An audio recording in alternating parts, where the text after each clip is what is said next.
The widow of Russian opposition leader Alexei Navalny speaks out against Vladimir Putin following the death of her husband.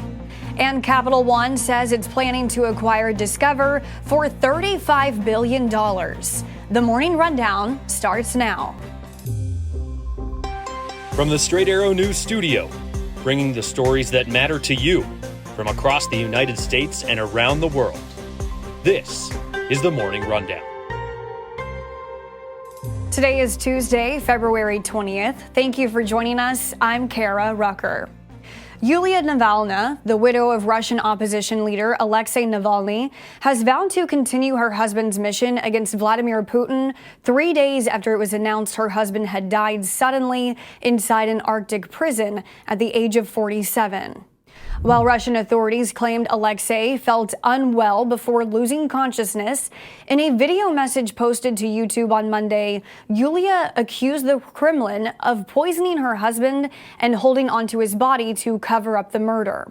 Yulia, who lives in exile outside Russia, says her husband loved their country more than anything in the world. That's why he returned to Russia following a poisoning attempt in 2020. I will continue Alexei Navalny's work, continue to fight for our country. I urge you to stand next to me, to share not only my grief and endless pain, which has enveloped us and does not let us go. I ask you to share the rage with me, rage, anger, hatred towards those who dared kill our future. I address you with Alexei's own words, in which he believed very much. It is not shameful to do little. It is shameful to do nothing. Since Friday, there are reports of 400 people being detained in Russia for mourning the death of Alexei Navalny. On Monday, President Joe Biden said the U.S. is considering additional sanctions against Russia. Biden has also blamed Putin for Alexei Navalny's death.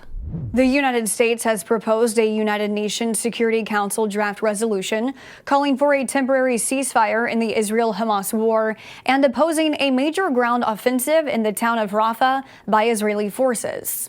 According to the draft, the U.S. wants a temporary ceasefire, the release of all hostages being held by Hamas, and easy access for humanitarian aid into Gaza. The U.S. adding Israel's planned ground offensive in Rafah would harm civilians who have been displaced during the fighting. The U.S. draft comes as the Council is set to vote today on a draft proposed by Algeria, demanding an immediate ceasefire. The U.S. has vowed to veto that proposal, saying it could jeopardize ongoing talks for a pause in war. The widow of the former president of Haiti has been charged in connection with his murder. Jovenel Moïse was shot dead in July of 2021 when armed suspects broke into his bedroom, killing him and injuring his wife, Martine. But now a judge says Martine was an accomplice in the killing. She is among 51 people to be indicted. According to the indictment, Martine conspired with the former prime minister to kill her husband. A lawyer for Martine told the New York Times before the charges were announced that she was a victim and remains in hiding. Some argue the charges are a result of politics, accusing the current prime minister of going after his critics.